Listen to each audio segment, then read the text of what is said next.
Yo he apuntado aquí que es un placer, primero, buenas tardes a todos y a todas. He apuntado aquí que es un placer estar acompañada por estas mujeres y moderar esta mesa que lleva por título El papel de las políticas públicas y de la sociedad civil ante el decenio. Pero en realidad debería tacharlo y poner que es un honor estar con mujeres a las que he leído, sobre las que he leído, pero a las que todavía no había puesto piel.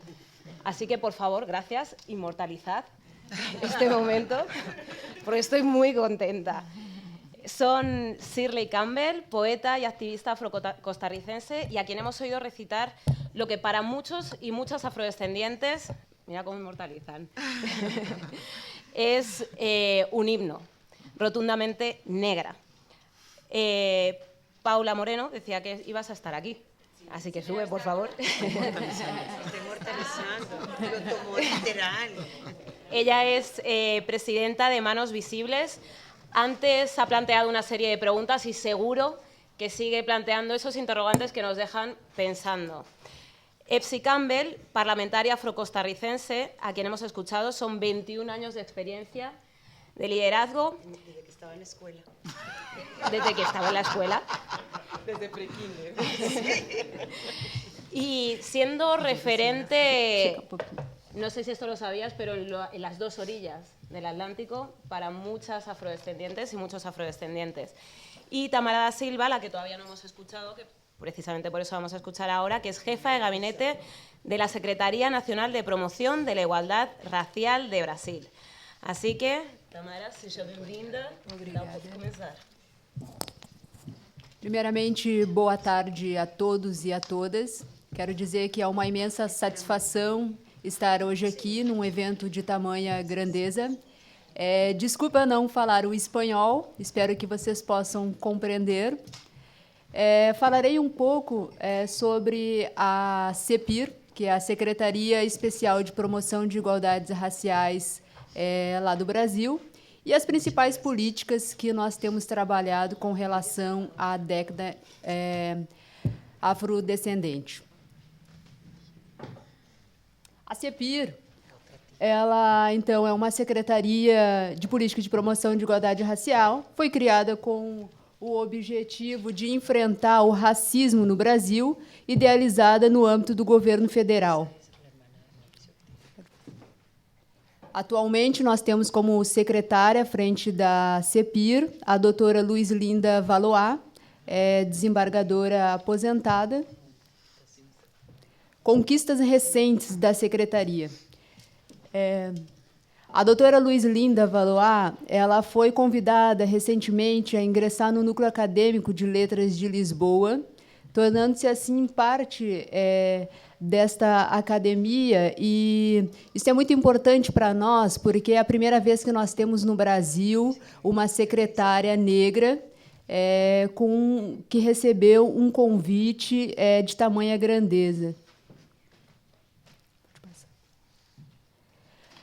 Então, uma das medidas que nós estamos hoje lá trabalhando é a instalação da Delegacia de Repressão e Crimes de Racismo, Intolerância Religiosa, Xenofobia e afins. Atualmente, a Delegacia de Enfrentamento ao Racismo ela está instaurada no estado do Paraná, na capital, Curitiba, e nós estamos em processo de vias de instalação em outros estados.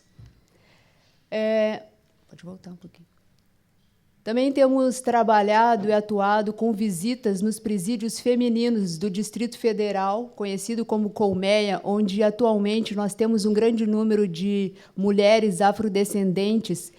A maioria delas lá já cumpriram até pena, mas devido a uma falta de revisão desses processos criminais, elas acabam ficando lá e não tendo seus processos revisados. Então, essa é uma demanda da CEPIR, de poder revisar esses processos, de poder fazer um mutirão de levantamento dessas mulheres encarceradas, no intuito de não só trabalhar no sentido de dar uma formação para aquelas que lá estão e ainda não tiveram as suas penas cumpridas, para que elas possam sair para a sociedade e, digamos que, pleitear uma ressocialização e também dar a liberdade àquelas que já cumpriram suas penas, né? Temos também lá, foi instaurado recentemente, o ano passado, a comemoração do dia 20 de novembro, que é comemorado no Brasil o Dia da Consciência Negra. A partir do ano passado, então, 2016, nós começamos a criar um incentivo e premiações para pessoas negras, afrodescendentes, que estão frentes às lutas aí contra o racismo, intolerância religiosa e a inclusão do negro no mercado de poder da sociedade brasileira. Atualmente, também, uma das conquistas da CEPIR foi a continuidade da Bolsa Prêmio para negros ingressarem na diplomacia brasileira por meio de cotas. Ali a gente mencionou o Plano Nacional de Políticas para Povos Ciganos, que foi uma portaria que foi assinada no dia 20 de novembro, lá no Brasil, também frente a essa nova gestão, e o Plano Nacional de Políticas para Povos Tradicionais. Outra medida é o estágio para jovens negros na ONU com bolsa integral. Mais uma forma de inclusão desses jovens negros no mercado de trabalho. O plano de mediação de conflito é um plano que se dá devido ao grande número de homicídios de jovens negros que nós temos no Brasil. Esse confronto que existe lá, muitas vezes, do Estado com a própria sociedade civil. Então, nós temos trabalhado em alguns estados e esse plano começará a ser executado na prática apenas em fevereiro. Temos como zona de foco o Nordeste brasileiro, devido à extrema pobreza lá, e também a maior parte de concentração de jovens negros em situação de vulnerabilidade e conflito social.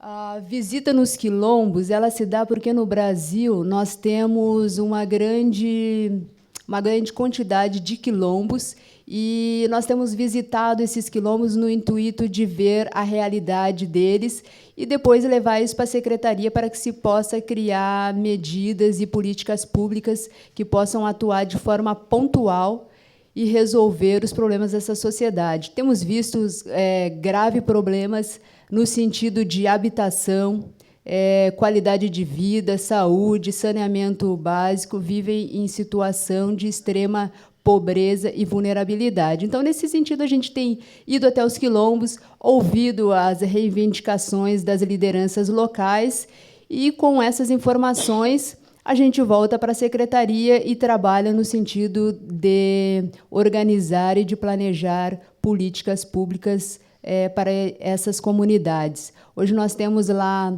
estamos trabalhando com a política pública no sentido de regularizar a questão do reconhecimento dessas comunidades, porque é muito difícil para eles conseguir o reconhecimento. A elaboração e a publicação da cartilha por Olimpíadas Sem Racismo, ela foi lançada durante os Jogos Olímpicos em 2016, no Rio de Janeiro, pela atual gestão também da CEPIR. Foi a primeira vez que se viu no Brasil a abertura dos Jogos Olímpicos com os atabaques, né, que são os nossos tambores, que são as nossas formas de expressão e identidade da cultura negra brasileira. E a elaboração da cartilha Racismo é Crime, ela foi lançada no dia 20 de novembro, em Brasília, pelo nosso atual ministro da Justiça, Alexandre de Moraes, e a secretária, doutora Luiz Linda Valois, que hoje está à frente da CEPIR e busca justamente conscientizar a população sobre o crime de racismo que está tipificado no Código Penal e as possíveis consequências. O lançamento do mapa de violência de 2016, também lançado nessa gestão, ele mostra ali, depois eu deixei um exemplar com Eva, ele mostra e aponta as regiões mais vulneráveis, né, onde se encontram essa população afrodescendente. Então, para cumprir o prazo dos 5 minutos, acho que eu consegui, com sucesso, elencar alguns dos pontos em 3 minutos. Muito obrigado. Eu quero agradecer em nome da Eva, que foi a pessoa que nos fez contato. Obrigado pela oportunidade de poder participar e trazer um pouquinho da nossa realidade lá. Muito obrigada.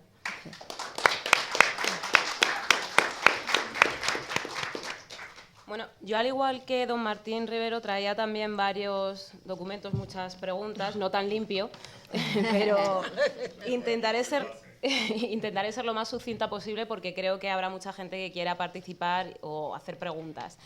Mi primera pregunta es, en América Latina son 200 millones de afrodescendientes, 100 millones en Brasil, aproximadamente un cuarto de la población en Colombia, y sin embargo, parafraseo en una de las entrevistas que he escuchado, se sigue hablando de minorías.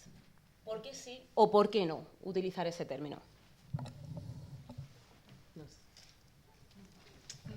Bueno, en realidad, bueno, ya ustedes saben que una de las dificultades que tenemos nosotras no es exactamente no hablar.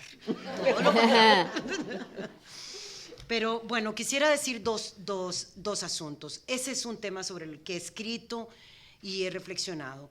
Primero, yo niego absolutamente que somos minorías, aún en un país como Costa Rica, donde numéricamente y proporcionalmente al resto de la población podríamos llamarnos grupos minoritarios. Pero sin embargo, el término minoría ha servido para inferiorizar a las mujeres, inferiorizar a los pueblos indígenas, inferiorizar. Minoría igual menos que, pero no menos cuantitativamente, porque desde la perspectiva que a una tercera parte de la población de la región le llaman minoría, siendo una de las mayorías más excluidas de la región, es una manera de colocar políticamente, social y económicamente a un colectivo humano para, digamos, mantenerlo en exclusión. De manera que todo lo contrario, digamos, en Costa Rica yo siempre digo somos parte de una mayoría, porque si soy parte de un colectivo que en total son 200 millones, estoy hablando de un tema potente, pero también porque los términos empoderan o desempoderan. O sea, realmente yo recuerdo cuando hablaban de las mujeres como minoría política, o sea, la representación no es proporcional al tamaño de la población, pero si usted la coloca allí, los espacios, las metas y las aspiraciones llegan siempre a no ser una aspiración paritaria. De manera que, digamos que como reivindicación política, yo digo somos una mayoría excluida, y solamente cuando me ponen numéricamente a la par de minoría lo acepto como un término válido. Si no, es como una manera de seguir redistribuyendo el poder, los recursos y las oportunidades de una manera asimétrica. En efecto, Lucía, en esa entrevista, la frase, yo decía, es que en gran medida nosotros no somos una minoría, o sea, nos dicen minoría cuando somos una mayoría, ¿no? Nos dicen, yo les dije, 10 millones de personas en un país de 40, no es una minoría, ¿sí? Pero además viendo, digamos, lo afro, fuera de las comunidades afro, pero en un país donde su identidad, sin duda, su historia, su economía, su cultura está marcada por lo afro, estamos hablando de un país que tiene una mayoría, pero que además, y decía, ahí nos tratan como minoría, pero a la hora de votar, si somos mayoría, ahí sí existimos, ¿cierto? A la hora de comprar, 10 millones de personas compran, ¿cierto? Hay una serie de cosas donde en realidad sí, pero a la hora de visibilizar no, ¿cierto? Entonces, ¿cómo es esa contradicción y en dónde queremos y necesitamos, y digo, el sistema quiere o necesita que seamos minoría? Entonces, en el acceso al poder, sin duda, somos una minoría, por las mismas razones que decía Epsi, es a propósito. Sí, es a propósito. Entonces, en el poder político, a usted le interesa tener una minoría política, ¿cierto? Que si bien vota, no decide. Y el número de representantes que tiene, tal. 2 escaños de 10 ¿sí? millones ustedes. Exacto. Entonces, digamos que son una serie de contradicciones, que igual estoy de acuerdo en el tema de que los términos mandan mensaje, que sí, desafortunadamente somos una minoría económica, sí, pero hay que preguntarse por qué, ¿no? Entonces, ¿cómo las cifras en términos del peso poblacional no reflejan integralmente ni las condiciones, ni cómo se distribuye el poder, ni cómo se distribuyen los privilegios y todo eso, y en qué radica el interés también de mantener esa minoría económica, esa minoría en representatividad política, pero no en votos, esa minoría? Entonces son esas contradicciones que creo que es importante ver, y que cierro con eso. A mí eso me cuestiona mucho, por ejemplo, cuando interactúo con el sector empresarial en Colombia. Cuando interactúo con los presidentes de las empresas en Colombia, entonces les digo, mira, pero la participación en tu fuerza laboral, pero esto, pero lo otro. Entonces dicen, pero ¿dónde están? Le dije, pero tú tienes tienda en estas ciudades, en Cali, hay tal porcentaje de población. Ah, sí, sí, pero entonces eso sí lo ves como objeto, pero no como sujeto, ¿cierto?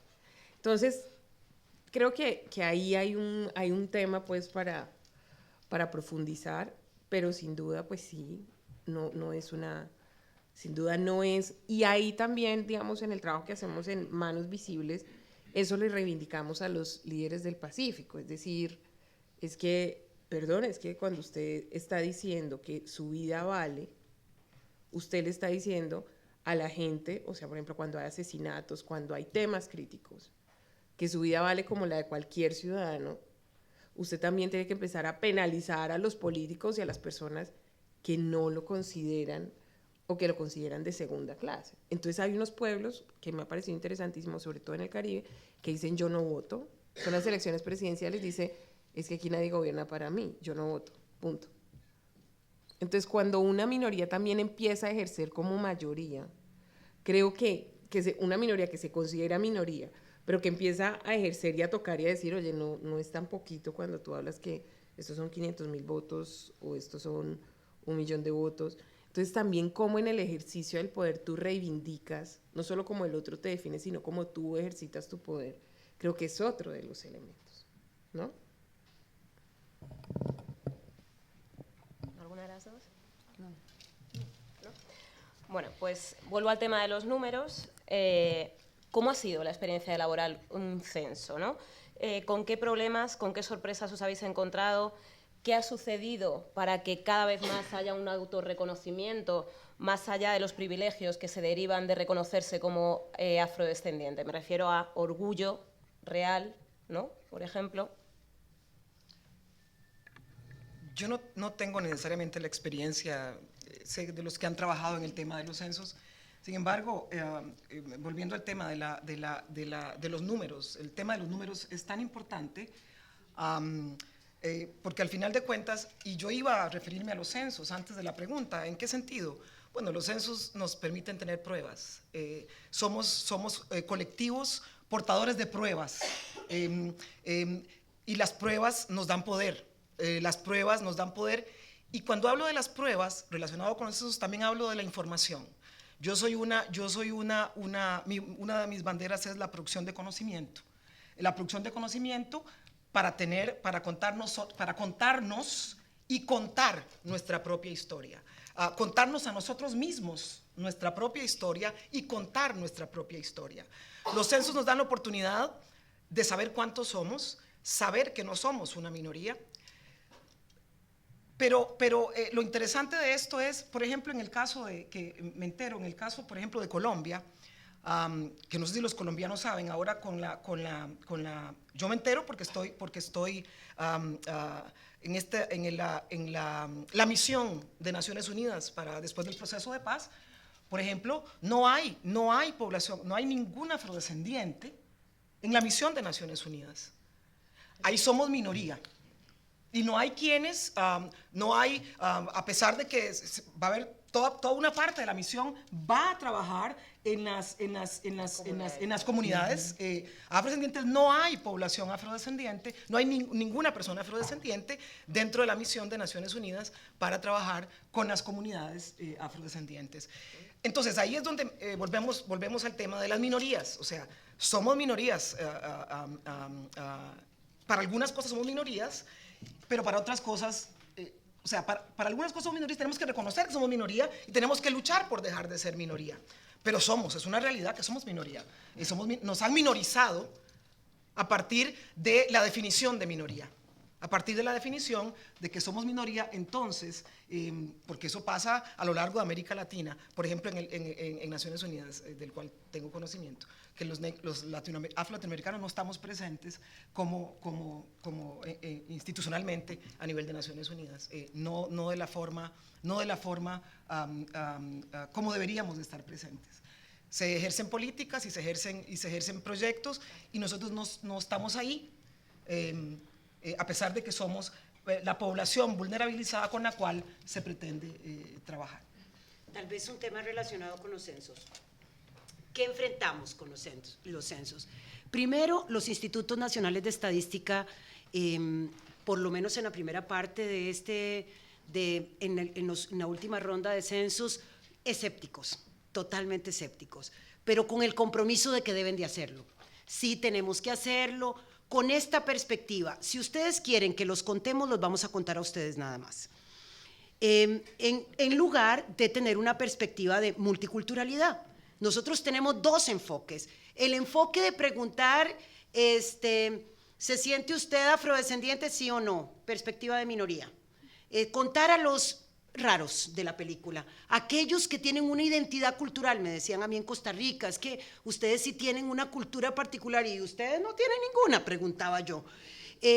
Porque está la otra perspectiva, de que todo mundo tenga que autoidentificarse como blanco, como mestizo, como indígena, como afrodescendiente. Esa es la perspectiva válida, porque desde el lugar del poder, usted no tiene por qué adherirse a ninguna adscripción particular, ni etnia, porque los demás se refieren a usted como grupo dominante. Entonces, lo primero es luchar contra esa perspectiva de la pregunta relativa a minorías. Esa es la primera gran batalla. En esa batalla, algunos países logramos hacerlo. Costa Rica hace una pregunta a toda la población. Y les pongo un ejemplo. El censo del año 2001 en Costa Rica preguntaba, ¿se considera usted negro, afrocostarricense o afrodescendiente? No recuerdo exactamente las tres, ¿sí o no? Allí el 1% de la población, 1.9% de la población se consideró afrodescendiente y era negro, afrodescendiente e indígena. Las dos acepciones eran afrodescendiente, indígena y chino, nada más, y otro. En esa pregunta, el 95% de la población no era parte de ninguno de aquellos grupos.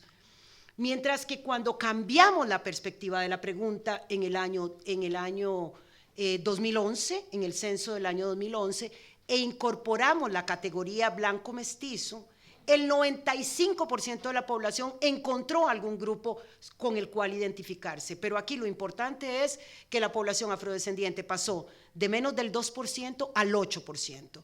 ¿Por qué? Porque efectivamente cuando la pregunta está focalizada a los grupos históricamente excluidos, hay muchas más razones para que usted quiera ocultar su identidad. Porque digamos que esto genera claras desconfianzas de cuál es el uso de ese dato. Entonces enfrentamos el obstáculo de la sensibilización de los propios personas que elaboran los censos. La justificación siempre es una pregunta más. Hace carísimo este censo, ya no lo vamos a poder hacer porque la plata que implica para incorporar la pregunta y luego la sistematización de esos datos el país se va a volver más pobre de lo que era, el instituto va a tener que cerrar, ¿verdad? Es una cosa dramática como lo ponen. Y, por supuesto, ese proceso de sensibilización que tenemos que enfrentar. Y, por último, el generar campañas de información. Todavía en todos los lugares no hay ninguna ventaja relativa de ser afrodescendiente. No estamos en Brasil, en donde hay acciones afirmativas claras de que si es afrodescendiente se puede entrar a universidades públicas. Todavía no hay una moneda de cambio. Entonces, en las sociedades nuestras hay un ocultamiento de la identidad porque esa ha sido la razón sobre la cual se ha discriminado históricamente a la persona que se le está entrevistando, pero a todos sus ancestros. Digamos que la anécdota más particular de esto fue de una mujer panameña. En Panamá optaron por la pregunta de minoría, dirigida a indígenas y afrodescendientes.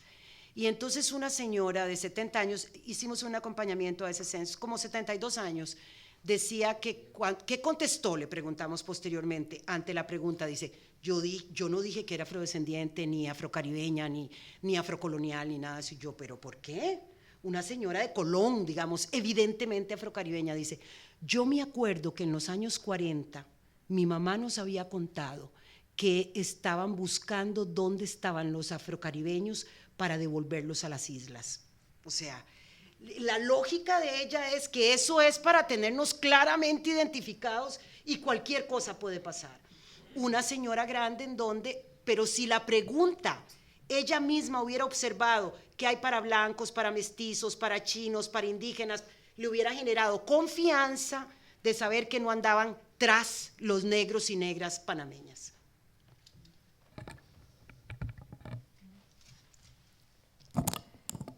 No Brasil, em termos de censo, temos avançado bastante. Porém, o que isso nos traz é a constatação de que sabemos que somos a maioria dos afrodescendentes do Brasil, 51% da população. Porém, sabemos também que somos a minoria dos negros nas universidades, ocupando os cargos de poder. Somos a minoria dos negros em todos os níveis sociais e econômicos do Brasil. Isso nos faz refletir o porquê disso. Onde estão os negros do Brasil? Os negros do Brasil não estão nos postos de poder, mas eles estão no fundo das empresas, nas áreas de serviço, nos pontos de motorista. Eles estão conduzindo os carros das pessoas que ocupam os cargos de poder, da população branca. Nas universidades, no Brasil, nós temos hoje a política de acesso às universidades por meio de cotas. E aí aparecem afrodescendentes, mas não os verdadeiros afrodescendentes. Pessoas que se tomam como afrodescendentes para ocupar as vagas. Atualmente, no Brasil, nós temos, agora com a nova gestão da CEPIR, atuado fortemente no sentido de punir, não só administrativamente as pessoas que fazem isso, porque isso lá no Brasil é considerado um crime de falsidade ideológica, mas para que essas pessoas também tenham a punição criminal, para que elas saibam que isto é realmente um ato que nos fere muitíssimo, de uma forma muitíssimo agressiva, pois demorou-se muito tempo. O Brasil é um país que tem aproximadamente 500 anos, sendo que desses 500 anos, 388 anos vivemos na escravidão, fomos tratados como coisas, como objetos. E toda vez que a gente fala na política de cotas, de inclusão do afrodescendente em universidades, concursos públicos ou espaço de poder, eles nos tomam. Mas por que não cotas sociais? Mas quando se fala em inclusão do afrodescendente, não estamos falando unicamente da razão social. Nós não somos discriminados simplesmente pela nossa condição social. Somos, sim, discriminados pelos nossos traços, pelos nossos fenotipos negros. Quando a gente sai na rua, as pessoas não querem saber qual que é a sua profissão, que cargo você ocupa. Elas olham para você e identificam um afrodescendente. Isso é suficiente para que você seja criminalizado, para que você seja motivo de alvo. Por exemplo, no estado do Paraná, lançamos uma campanha onde tinha uma pessoa branca e uma pessoa negra, ambas na mesma situação. Dois negros vestidos de terno um negro vestido de terno e gravata, sentado numa mesa. Um branco vestido de terno e gravata, sentado numa mesa, e colocaram em uma sala fechada pessoas que faziam parte de RHs de empresas. E, sem saber, perguntaram a eles o que representava cada uma dessas pessoas. O negro era o motorista, o segurança. O branco era empresário, executivo. 2 negros vestidos de atleta na mesma posição. O negro fugindo da polícia, bandido, ladrão. O branco, o atleta, fazendo um Cooper, final de semana, lazer. Então, isso deixa claro que as pessoas elas não são discriminadas pela sua condição social, elas são discriminadas pelo fato de serem negras. No Brasil, durante muito tempo, o racismo foi mascarado. Não, nós somos um país onde não existe o racismo. Não como nos Estados Unidos. A polícia não mata negro. Como assim a polícia não mata negro? As estatísticas estão aí. Sabemos também que, infelizmente, quem mata o negro, a polícia que mata o negro, são os cargos mais subalternos, que são ocupados por policiais negros recém-formados. Por quê? Porque isso faz parte da cultura. Nós vivemos e fomos educados em uma cultura racista. Nós somos educados para isso. E, aos poucos, o Brasil, através de dados estatísticos, está tentando mudar essa realidade, na medida que se colhe essas informações e trabalha-se em cima de políticas públicas para tentar combater o racismo, a discriminação, a intolerância religiosa, que é uma das coisas que, ultimamente, tem abalado fortemente o Estado brasileiro. Então, eu acho que é muito importante que continuemos avançando no sentido de se ter estatísticas e dados mais concretos. Me interesa mucho lo que está sucediendo aquí. Esto es una red de mujeres afrodescendientes, Guinea Ecuatorial, Brasil, Colombia, Costa Rica, España. ¿Cómo se han gestado esas alianzas? ¿Cómo se ha gestado esta red? Para mí es importante porque la situación española entre los afrodescendientes es, no diría complicada, pero sí compleja, porque tenemos orígenes diversos, situaciones muy distintas y enfrentamos problemáticas que no tienen absolutamente nada que ver. No es igual alguien que acaba de llegar que una persona que ha nacido aquí, que no está aquí, sino que es de aquí, ¿no? Entonces, me interesa mucho saber cómo se han creado estas redes y me interesaría también copiaros y que nos incluyáis también a la afroespañolidad, a los afro que están aquí en España.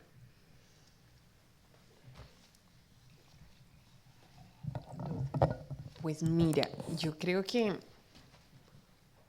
hay muchas cosas, yo creo que, y lo decía en mi intervención uno, y hay que reconocer que había unos cooperantes en el mundo propiciando este tipo de encuentros, digamos, hay unos cooperantes, obviamente apoyando líderes afrodescendientes que promueven estos encuentros, ¿no? ¿Y cómo nos encuentra?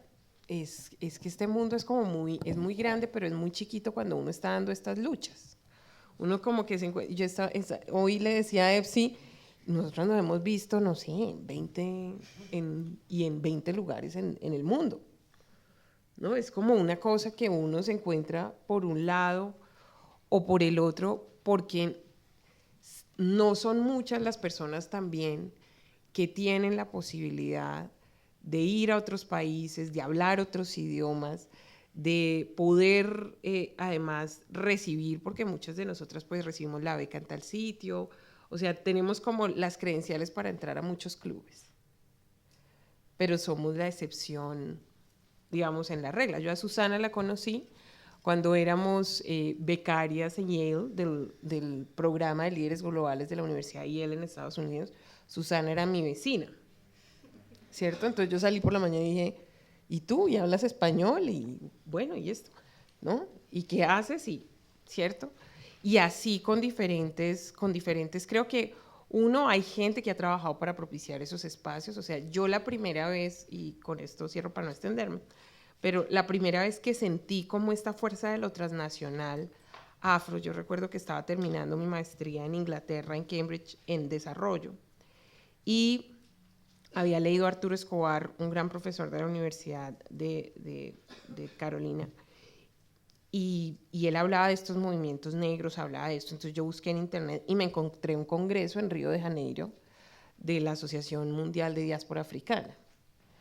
Yo mandé mi tesis de Cambridge que la había hecho sobre el tema de biodiversidad y afrodescendencia, me aceptaron, conseguí unos recursos de la Fundación Interamericana, y me fui a Brasil a ver qué.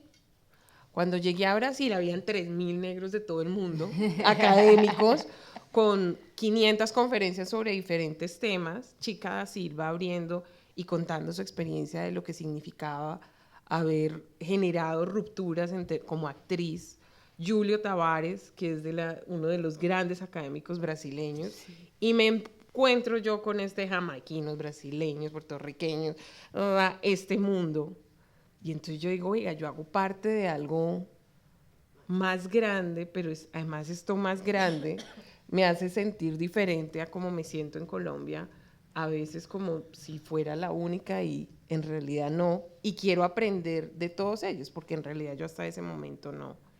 Y así uno empieza a tejer red. Entonces creo que en muchas cosas ha habido esfuerzos, ha habido líderes que han generado iniciativas sostenidas para estos encuentros, y obviamente que han puesto esta agenda en instituciones donde uno empieza a encontrarse y encontrarse para discutir estos temas, para como analizar estos temas en espacios. Pues esa es mi respuesta, no muy concreta, pero... Bueno, yo creo que nuestra vocación diaspórica es lo que nos hace andar buscando por todo lado. Y realmente como que lo primero que una tiene que hacer es tener esta certeza de que hay otras haciendo lo que una está haciendo en otros lugares. Y ahora tenemos unas posibilidades extraordinarias cuando empezamos estos procesos. Realmente la internet y el acceso al teléfono y conocer de procesos era mucho más difícil. O sea, no era imposible, pero era mucho más difícil. Y yo me acuerdo la primera vez que fuimos a un encuentro de mujeres afrolatinas y afrocaribeñas, sí. Y era organizado, digamos, por aquellas que eran las históricas, y ahora me preocupa a mí mucho cuando me topo a alguien y me dice, usted de las históricas, yo, pero ¿qué he hecho? Para tener una historia. Y es como esa necesidad, uno, de saber qué es lo que nos une. Digamos, si bien tenemos realidades súper diferentes, y evidentemente algunas podemos pertenecer, comillas, ¿verdad? Comillas, a un grupo privilegiado. Discutía entre nosotras qué es ser de un grupo privilegiado, pero digamos que no enfrentamos las necesidades más básicas de sobrevivencia que enfrentan los mayores contingentes de afrodescendientes de las Américas. Y entonces tenemos un piso sobre el que nos paramos que es diferente. Entonces lo primero es que efectivamente lo que nos unió fue la lucha contra el racismo y el sexismo. Porque ahí, en diferentes niveles, usted lo enfrenta, ¿verdad? Proporcionalmente a la clase en donde está, al nivel académico que tiene. Entonces ahí había como una sombrilla general. Y entonces lo primero que nos pareció importante era como relatar las propias historias. En los países en donde nosotros estamos, y me imagino que aquí también en España, los grupos de afrodescendientes, africanos, africanas, afroespañoles, ¿verdad? Tienden a buscar una especie de casa común para impulsar una agenda. Entonces esas casas comunes ahora es mucho más fácil ligarse con las otras, digamos, o sea, está la Red de Mujeres Afrocaribeñas, nosotros tenemos un grupo de censos y afrodescendientes de América Latina y el Caribe, están coordinaciones de líderes a nivel regional, en Centroamérica ha estado muy activa la Organización Negra Centroamericana. Entonces lo que una hace, yo por ejemplo, esta estrategia de empezar a mirar, mira, no te conocía vos, esta es, y el próximo encuentro que tenemos, no sé cuánto, hay en España una persona que está haciendo A, B, C, H y D, venga para acá. Yo cuando conocí a Paula, mira, nombraron una ministra negra en Colombia, esa lo tengo que conocer, por supuesto, y empezar como, tiene que ver un poco como con lo humano y la lógica de que nuestra lucha trasciende, digamos que las propias fronteras. Y eso lo que termina es buscando pretextos para encontrarnos, buscando agendas comunes sobre las cuales incidir, intercambiar lo que hacemos de manera cotidiana, fortalecernos de las experiencias de las otras y los otros, pero fundamentalmente entender que una parte de nuestra fuerza está en nuestro trabajo en red. Es una parte, o sea, no es todo, pero es una parte que nos permite permanentemente fortalecer lo que hacemos. Así que a mí me han invitado a cosas increíbles, de gente que dice, mire, yo es que había sabido que usted estaba haciendo X, Y, Z, váyase para el Chocó, vaya para los lugares más recónditos, digamos, en donde de manera natural una no iría. Pero que efectivamente el trabajo que hacemos y este esfuerzo que hace Eva de sentarnos a nosotras aquí, ya nos convirtió en una red informal. Y entonces de alguna manera hay que reconocer cuáles son las coincidencias que existen, y esos son los motivos de unión, y cuáles son las diferencias, esos son los motivos de crecimiento, porque efectivamente habrán agendas en las que no coinciden los afroespañoles o las afroespañolas con las africanas recién llegadas o con las afrolatinas que vienen aquí, pero hay otras en donde hay una coincidencia y vale la pena trabajar. Así que creo que esa ha sido una fortaleza nuestra. Y las Naciones Unidas, la cooperación internacional, esos temas nos han permitido juntarnos también y aprovechar eso para continuar las agendas futuras. Me parece que es crucial. Las mujeres somos el eje central de la transformación de las sociedades en las que vivimos, y las afrolatinas tenemos esa tarea, y hay que hacerlo además con buen humor, con ganas, y sabiendo que hay muchos más aliados y aliadas que nosotras y nosotros mismos. Yo creo que a pesar de todo no somos tan diferentes. O sea, yo creo que en el fondo no somos tan diferentes. Yo recuerdo hace muchos años, la primera vez que yo salí a vivir fuera de mi país, yo me fui a vivir a Zimbabue. Cuando a mi marido le dijeron que le daban la oportunidad de ir a vivir a Zimbabue, esto como anécdota, porque eso es muy importante en términos del alma. Cuando le dijeron que le ofrecían un trabajo en Zimbabue, bueno, de hecho entonces ni siquiera estábamos casados, y entonces él me dice, me ofrecieron este trabajo en Zimbabue. Nosotros ya participábamos de diferentes cosas en Costa Rica. Que a uno le digan Zimbabue, que nosotros no sabemos nada de Zimbabue, o sea, no sabíamos nada de nada, qué sé yo, nosotros siempre habíamos estado investigando, pero ya hablar así era una cosa como una idea como en el aire. Pero vamos a ir a África. O sea, para nosotros, latinoamericanos, negros y negras, la idea, nosotros no pertenecemos. Tenemos la historia de no pertenecer. Tenemos una historia de que siempre somos extraños en cualquier parte. Nosotros de la diáspora. Siempre hemos sido cuestionados por todo. Esto lo cuento para decir que, bueno, para nosotros pensar en ir a África era, wow. O sea, ir a África para nosotros conscientes, con un nivel de conciencia bastante elevado, digamos, pensar en ir a África era sencillamente ir a un lugar donde uno podía pertenecer, aun cuando fuimos y no pertenecíamos, pero éramos iguales al resto. Por eso digo que no somos tan diferentes. Al final de cuentas, nos une un sentimiento de lucha común. Hace 25 años nosotros no sabíamos que había negros en Argentina, en México, en Chile. No sabíamos, no sabíamos.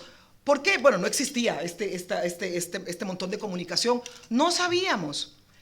El momento en que uno no sabíamos, digo, uno pensaba que tal vez, sí, claro, porque había esclavitud en todas partes. Entonces, probablemente había.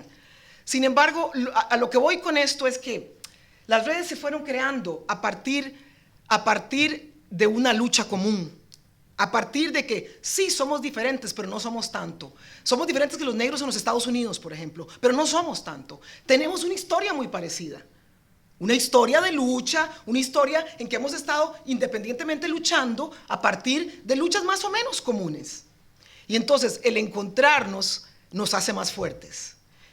Somos, como Epsi dice, es la vocación de lucha lo que nos hace. No todos tienen esa vocación de lucha, pero quienes la hemos tenido, nos vamos uniendo, nos encontramos aquí, allá. Yo me fui para Zimbabue y entonces resulta que, bueno, una cosa que uno encuentra cuando llega a África es que, bueno, siendo muy honestos, aún en el país de uno, todavía uno se lo quedan viendo por la calle. O sea, es la verdad. Mis hijos que no crecieron en Costa Rica, uno que se acostumbra. Pero mis hijos que no crecieron en Costa Rica, entonces llegan, me dicen, mami, es que lo que pasa es que en Costa Rica todo el mundo se lo queda viendo a uno. Le digo yo, mentira. No es cierto. En mi cabeza, digo yo, no, y eso es lo que le dicen a uno, no, es que son muy bonitos. Es mentira. No, es mentira, es mentira. No, es porque todavía, no, digo, eso es cierto. Pero el punto es que todavía nosotros, esa es la gran discusión, ¿dónde está nuestra casa? Mi casa es ¿dónde? Mi casa es en Costa Rica. Mi casa es yo llego a Costa Rica, yo ya viví en Costa Rica, viví en Honduras, en El Salvador, en Brasil, en Estados Unidos, en Jamaica. En todas partes yo soy extraña. En todas partes se me cuestiona por qué estoy ahí. Directa o indirectamente se me cuestiona la pertenencia a ese lugar. Se me cuestiona por qué tengo el pelo de esta forma. Se me cuestiona por qué tengo este color. Se me cuestiona por qué hablo como hablo. En Jamaica me cuestionan porque llamo Shirley Campbell Barr y es un nombre en inglés, como si fuera jamaicana, pero hablo español. En Costa Rica eso, uno no se da cuenta hasta que se lo cuestiona uno, que uno es cuestionado en todas partes. Nosotros no tenemos ese sentido de pertenencia. Tenemos que tenerlo. El único país que yo tengo es Costa Rica, no tengo otro. Pero en Costa Rica me cuestionan que yo sea costarricense. Me cuestionan, es una realidad. Yo llego al aeropuerto y la gente, bueno, puede ser que piensen que soy de Limón, del Caribe, pero también son capaces de cuestionarme a mí. En Brasil me cuestionan si yo soy de Brasil. No soy de Brasil, pero igual me cuestionan. Uno no pertenece. Todo esto para decir que las redes las hemos ido creando a partir de la necesidad y de la resistencia, exactamente. Somos diferentes, pero no somos tanto. Tenemos una historia común que nos hermana y que nos obliga, y sabemos que juntos somos más fuertes. O sea, a pesar de que venimos de diferentes partes, porque yo todavía no sé de dónde vengo, yo sé para dónde voy. Yo sé qué es lo que quiero hacer. Y entonces sé que hay otro montón de gente que está en la misma lucha que yo. Y así es como hemos ido creando estas redes, la verdad. Y yo quería, pues, para sumar, obviamente, yo creo que el otro día, cuando hacíamos la reflexión en Afroinnova, alguien decía es que el gran poder de lo negro es el amor, ¿no? Que parecía como romántico, pero en realidad es la solidaridad. Y yo creo que todos lo hemos vivido, y si hay una gran fortaleza que tenemos es esa. Y yo comento dos historias porque creo que esas historias siempre son, o tres. Una, a mí apenas me nombran la primera carta que yo recibo de felicitaciones de Gilberto Gil de Brasil. Apenas ni siquiera me había posicionado y recibí una carta firmada por Gilberto Gil a los 4 días diciendo, me enteré, Paula, que eres no sé qué, vente a Brasil a los 15 días, aterricé en Brasil, y básicamente este era un entrenamiento, diversidad cultural, esto, y yo en 2 meses voy para Colombia a tomarme la foto contigo, a trabajar con tu equipo, te mando mis equipos, tal. Yo no conocía a Gilberto Gil, pero él se enteró que había esta niña y dijo, bueno, ¿cierto? Lo mismo, por ejemplo, cuando yo me entero que Susana Vaca la nombran ministra en Perú, que empiezo a ver además que los medios fueron bastante agrios con Susana. Yo compré un tiquete y me fui allá a trabajar con Susana a decirle, bueno, maestra, aquí Paula, pero no te espera, no, aquí estamos. Porque sin duda ese poder de solidaridad, porque además todos entendemos que somos lo mismo y que estamos, independiente del nivel en que estemos, en la misma lucha, ¿sí? O sea, yo recuerdo a todos estos artistas negros presentándose en Colombia y ¡Paula Moreno! ¡Paula Carliños! Todos, ¡Paula, nuestra ministra! Como diciendo, esta niña no está sola. No era farandulería, era diciendo, ella viene con... Ella tiene esto. Ella tiene esto. Sí. ¿Sí? Todo esto es de ella. Sí. Todo esto es de ella. Ajá. ¿Cierto? Entonces yo creo que eso está en 2, mira, para mí de las experiencias también más bonitas con África, con países africanos. Al año, cuando hicimos el encuentro afrodescendiente en las Américas, llega el director del Museo de la Esclavitud de Angola con una revista diciendo, Paula, es que en África, en estos países registramos tu nombramiento. Y yo todavía tengo las revistas diciendo ministra Bantú es nombrada en Colombia. Qué bueno. Ministra Bantú. Entonces digamos que uno sabe a dónde pertenece en ese ejercicio de solidaridad. Te lo pongo hoy y cierro con esto para no extenderme más. Cuando nosotros hemos tenido las masacres, que precisamente lo compartía con ustedes en Afroinnova, cuando hemos tenido las masacres y los momentos más críticos, llega la carta de 20 congresistas norteamericanos diciendo, es que no son ellos, somos nosotros y estamos al lado de ellos, y usted, presidente, va porque es que ellos somos nosotros. Y si no, aquí no, ni cooperación, ni apoyo a proceso de paz, ni, porque es que no, somos nosotros. Entonces, esas redes sin duda, y creo que es uno de nuestros grandes poderes, y Shirley lo decía, y sí, es alguien como, ese hecho de no pertenecer y decir, es que este es alguien como yo, en un mundo donde todo el tiempo te están, ¿no? Te están diciendo, es que, o sea, en Colombia, mejor dicho, todo el mundo apenas yo llegaba decía, pero pues, Paula, a mí me gustan los negros, ¿cómo te sientes? Y yo decía, pero ¿a ti te gustan los negros? ¿A qué te refieres? O sea, a mí no, ¿sí? O sea, a ti yo decía, pero a ti, mira, yo llevaba la cuenta 100 veces, yo decía, ¿por qué a cada sitio que llego, la gente me salía y me dice, mucho gusto, Paula, a mí me encantan los negros, me encantan? Entonces yo era como, que a una señora yo le dije, ¿a usted le parecería lógico que yo le dijera a usted que a mí me gustan los blancos? Yo creo que estamos seres humanos y no...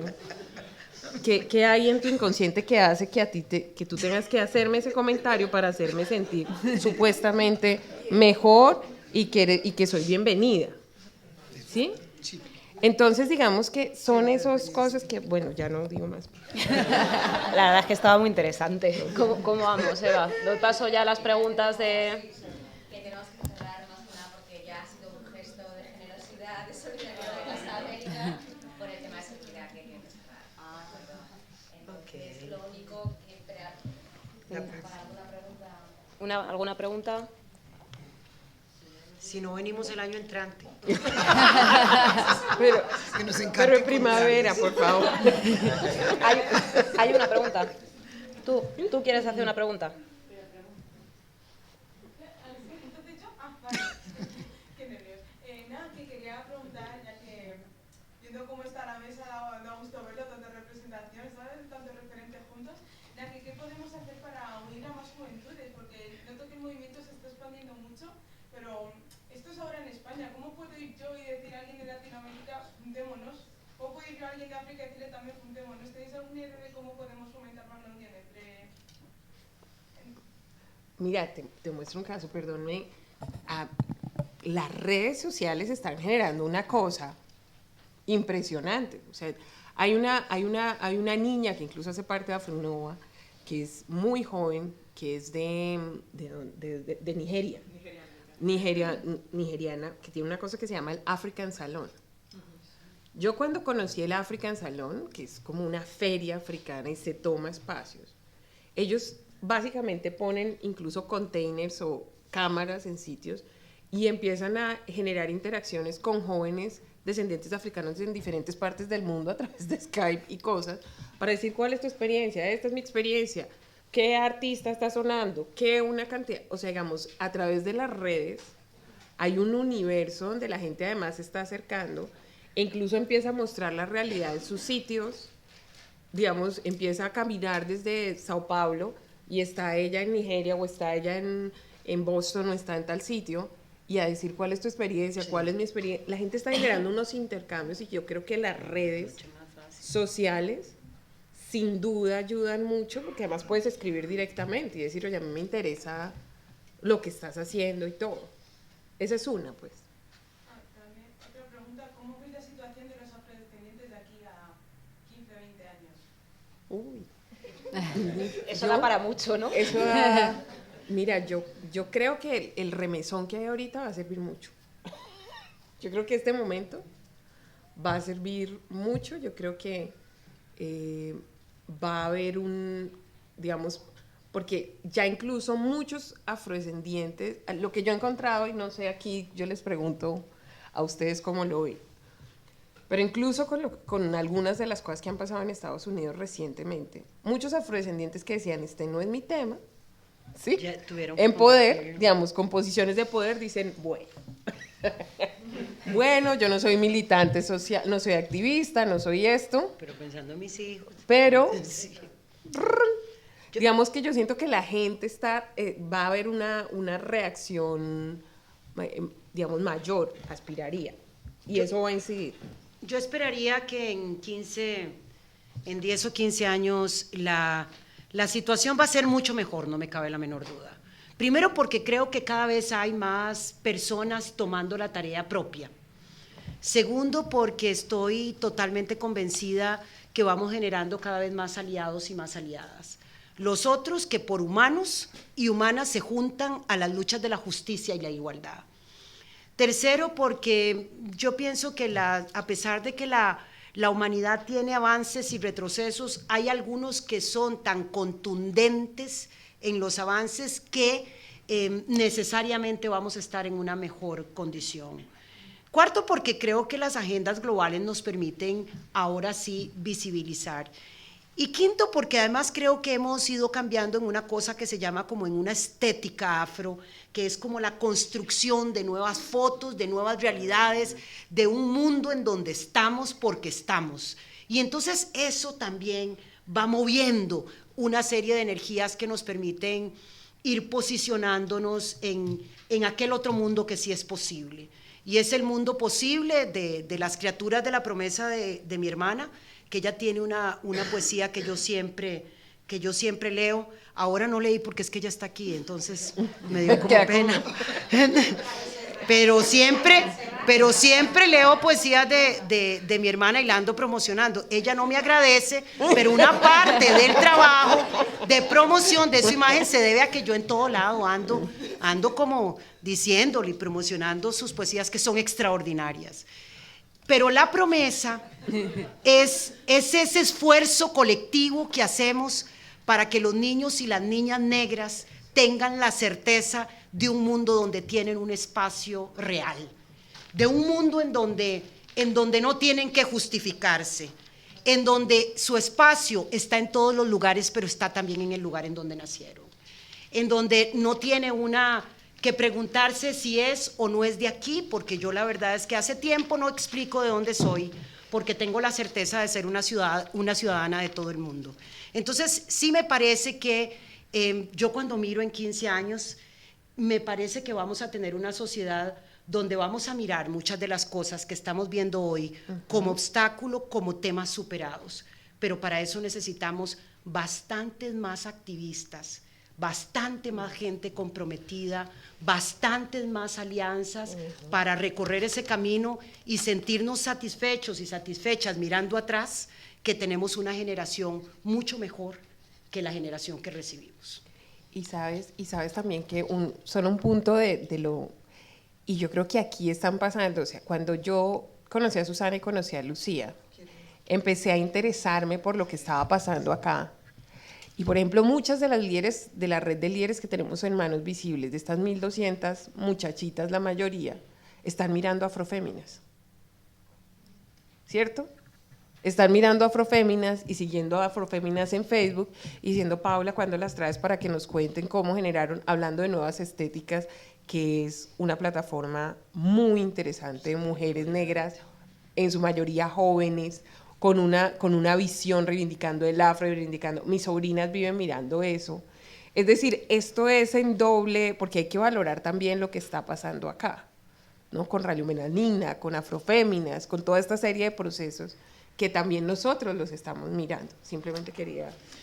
Yo quiero, sí, yo quiero agregar a esto que ellas han dicho antes de leer el poema. Bueno, primero, porque como es la última intervención, agradecer mucho a Eva, mi amiga del camino también, mi gran amiga que la conocí en Brasil y además una socia en este proceso en el que estamos. Pero yo quería decir que, bueno, yo tengo certeza de que el mundo mío es mejor que el mundo que mi madre vivió. Es mejor que el mundo, mucho mejor que el mundo que mi abuela vivió. Y tengo certeza que el mundo que están viendo mis hijas hoy es mejor que el mundo que yo viví.